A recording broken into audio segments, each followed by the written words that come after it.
안녕하세요. 축구 전문 기자 한준입니다. 위기에 강한 진정한 슈퍼히어로 손흥민 선수가 2023-2024 시즌 프리미어리그 16라운드 토트넘 허스퍼와 뉴캐슬 유나이티드의 경기에서 마침내 8시즌 연속 프리미어리그 두 자릿수 득점에 성공했습니다. 토트넘의 5연속 무승의 부진을 끊어냈던 1골 2도움 원맨쇼, 그야말로 폭발적이었고 환상적이었던 이날 경기 어떤 활약 펼쳤는지 주요 장면 통해 분석해드리도록 하겠습니다. 토트넘 허스퍼가 뉴캐슬 유나이티드의 4대1로 승리했습니다.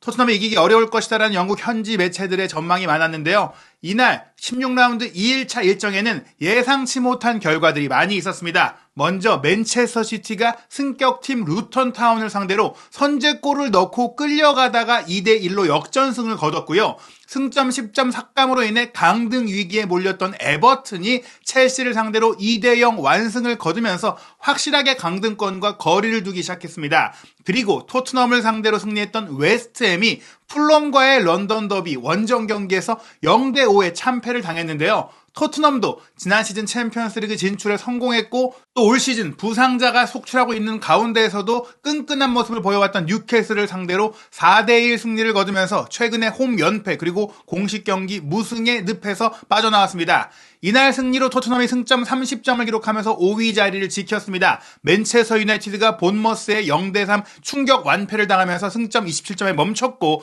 또 다른 추격팀이었던 뉴캐슬을 상대로도 토트넘이 맞대결 승리를 통해서 승점 차이를 4점으로 벌리면서 챔피언스리그 진출권 경쟁 그리고 우승권 경쟁에서의 희망을 살렸는데요. 현재 선두인 리버풀과의 승점 차이를 7점으로 유지했고 2위 아스날과도 6점 차, 3위 빌라와 5점 차, 그리고 4위 맨시티와 3점 차니까 12월 일정 지금의 상승 기세를 이어간다면 토트넘이 후반기에 충분히 다시금 초반 10경기 무패 행진 당시의 기세를 이어갈 수 있을 거라는 기대감이 생겼습니다. 이번 경기 포스테코글루 감독은 지난 5경기에서 들어갔던 문제점들을 하나하나 잘 수정해냈고요. 무엇보다 최근에 부상 복귀 후 컨디션을 끌어올려왔던 히샬리송을 전격 선발 출전시켰고 웨스트햄과의 경기에서 허리 부상으로 우려됐던 손흥민 선수 역시 문제없이 선발 출전하면서 우려를 씻어냈습니다. 손흥민 선수와 히샬리송이 동반 선발 출전했고 클루셉스키와 브레넌 존슨이 함께 공격 라인을 구성했고요. 미드필드 라인도 부상 회복 후 확실하게 컨디션을 되찾은 파페 마타르 사르가 비수마와 함께 짝을 이루면서 마침내 토트넘의 강력한 전방 압박이 부활한 경기였다고 볼 수 있습니다.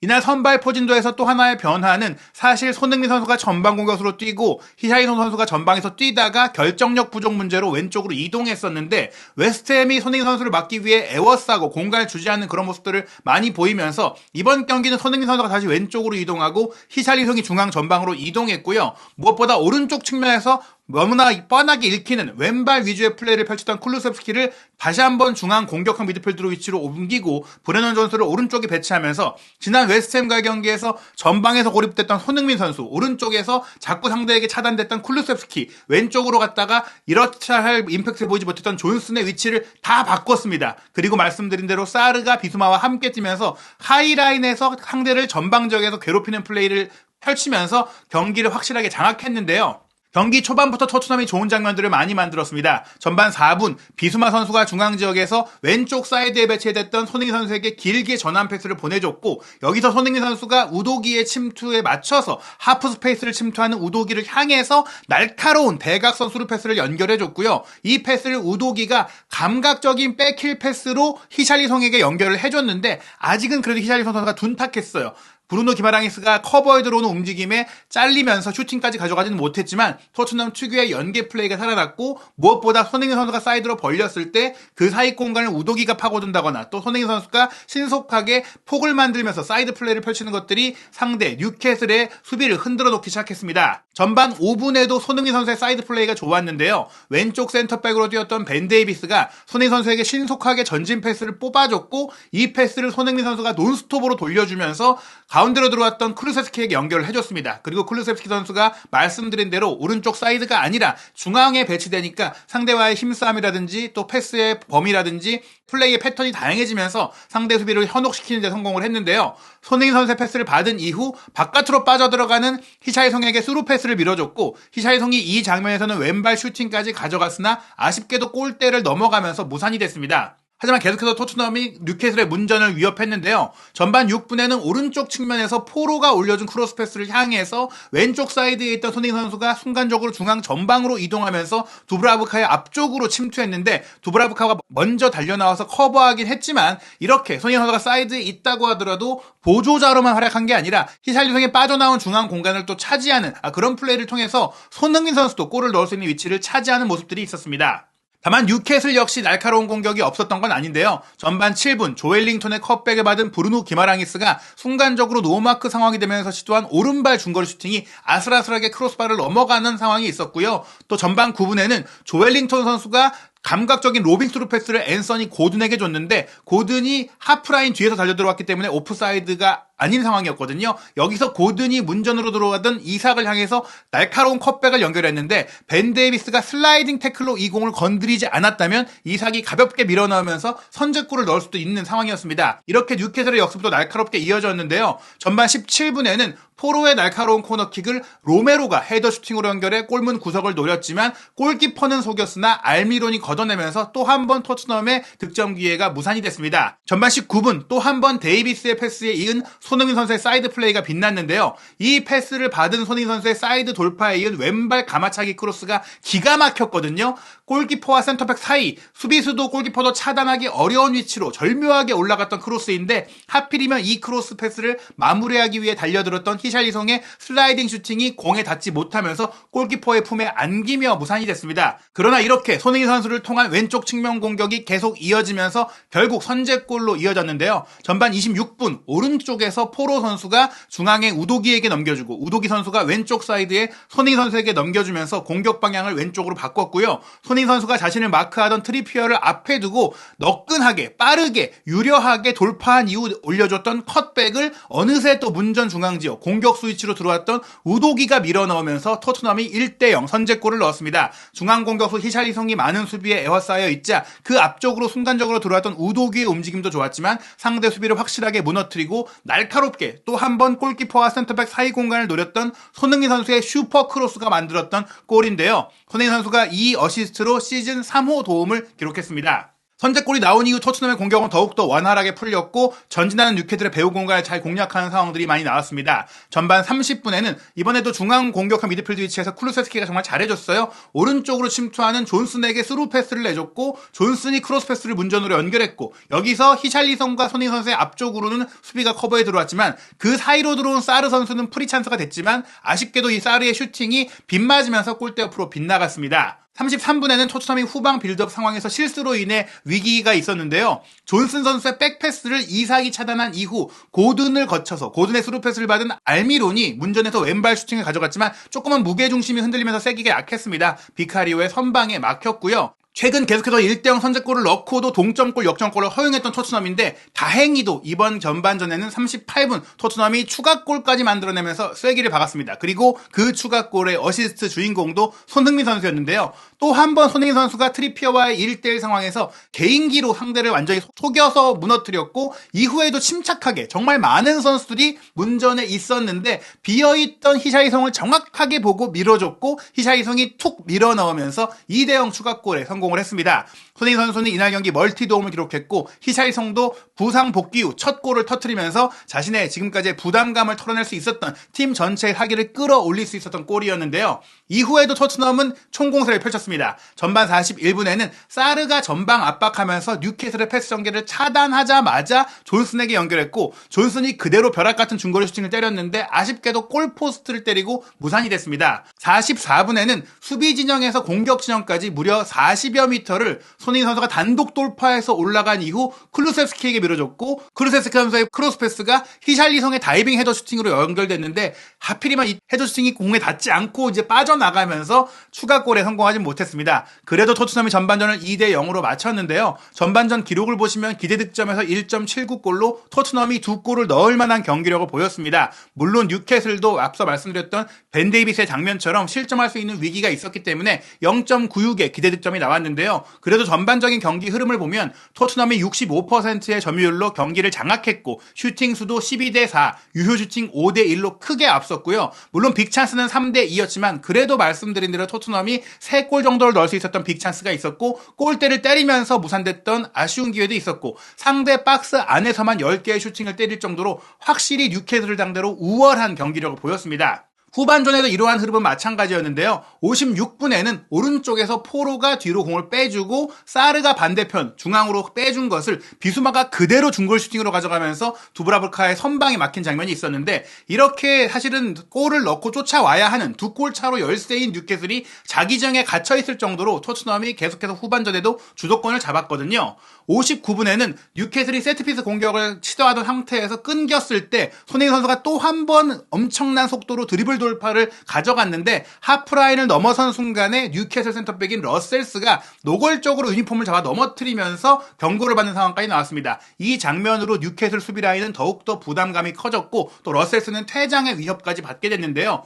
이런 가운데 토트넘이 추가골을 넣게 됩니다. 60분에 이제 중앙 지역에서 비수마의 패스를 받은 포로가 오른쪽 사이드에서 배후 공간으로 빠져들어가는 히샬리송을 향해 기가 막힌 장거리 로빙 스루 패스를 연결했어요. 뉴캐슬도 이제는 전진할 수밖에 없기 때문에 뒷공간이 꽤 생겼는데 여기서 히샬리송 선수가 공을 키핑하려고 한 것이 살짝 빗맞았어요. 그런데 오히려 빗맞고 왼쪽으로 빠진 것이 골키퍼와 수비수의 타이밍을 빼앗는 행운으로 이어졌고 그 다음에 빠르게 히샬리송이 왼발 마무리 슈팅을 골문으로 연결했고 이것이 또 골키퍼를 통과하면서 히샬리송의 멀티골 그리고 토트넘의 3대0 추가골이 나왔습니다. 3대0까지 됐기 때문에 더 이상 토트넘이 선제골을 넣고 앞서가다가 뒤집히는 악몽을 재현하진 않겠다라는 안심이 됐는데요. 그 뒤에도 토트넘은 더 골을 노렸습니다. 62분에는 쿨루셉스키가 또 한 번 자신의 역할은 10번이 제일 잘 맞는다는 것을 보여줬던 절묘한 스루 패스를 존슨에게 연결해줬는데 존슨은 이날 좀 골운이 안 따랐습니다. 문전 우측으로 빠져들어갔던 존슨이 여기서 시도한 슈팅도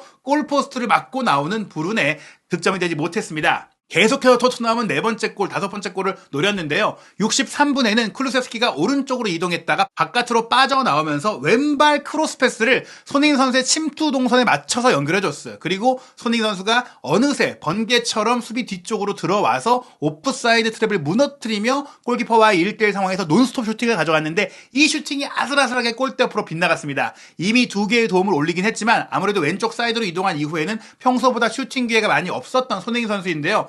일단 팀이 크게 앞서고 있기 때문에 본인도 조금은 이제 골을 노리던 상황이었어요. 뉴캐슬은 주중에 챔피언스리그 경기, 밀란과의 경기를 반드시 이겨야 또 다른 경기 결과까지 봐야 16강에 오를 수 있는 상황이다 보니까 이제는 좀 전세가 기울었다고 생각했는지 선수 교체를 했습니다. 핵심 공격수인 이삭과 알미론을 빼고 부상에서 돌아온 윌슨과 미드필더 롱스테프를 투입했는데요. 이 교체도 별다른 영향을 주지 못했어요. 계속해서 토트넘이 공격을 펼쳤습니다. 67분에는 비수마의 전방 압박에 이어 손흥민 선수가 빠르게 쿠루세스키에게 패스를 해줬고 쿠루세스키가 여기서 빠른 타이밍에 오른발 중거리 슈팅을 시도한 게 두브라브카의 선방에 막혔습니다. 토트넘도 최근 부상에서 회복한 선수들을 무리시킬 수는 없었기 때문에 73분에 사르와 히샬리송을 빼고 호이비에르와 로셀소를 투입했고요. 같은 시간에 또 뉴캐슬도 고든과 리브라멘토를 빼고 홀과 리치를 투입하면서 완전히 이제는 로테이션을 가동하는 경기를 포기하는 단계로 이르렀습니다. 그런 가운데 말씀드린 대로 계속해서 득점 기회는 3대0으로 끌려가는 뉴캐슬의 만회가 아닌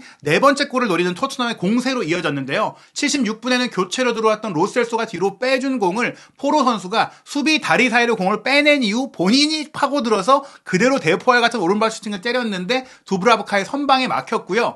그리고 83분 포로 선수가 배후 공간으로 빠져들어가는 손흥민 선수에게 절묘한 스루 패스를 내주게 됩니다. 히샬리송이 빠져나간 이후에는 손흥민 선수가 다시 중앙 공격수 본인이 지금까지 맡아왔던 역할로 이동하면서 직접 골문을 노리게 됐는데 여기서 골키퍼와 마주한 상태에서 침착하게 골키퍼까지 스텝으로 제쳤는데 두브라브카 골키퍼가 다리를 걸어 넘어뜨리면서 명백한 페널티킥이 선언됐고요. 자신이 얻은 페널티킥 케인도 떠났지만 메디슨도 부상으로 빠진 가운데 팀의 전문 페널티키커로서 이제 손흥민 선수가 선정이 돼 있죠. 손흥민 선수가 강하고 정확하게 구석으로 때려 넣으면서 토트넘이 그렇게 노렸던 4대0의 추가골까지 기록을 했고 이미 2개의 도움을 기록한 가운데 1골을 기록하면서 이날 1골 2도움의 원맨쇼에 대미를 장식하게 됩니다. 이날 경기 내내 손흥민 선수한테 털렸다고 할 수 있는 트리피어가 86분에 교체되면서 뉴캐슬은 크라프트를 교체 투입했고요. 토트넘도 비수마와 존슨을 빼주고 스킵과 힐을 투입하면서 유망주들 경기력을 끌어올려야 하는 선수들에게 기회를 줬습니다.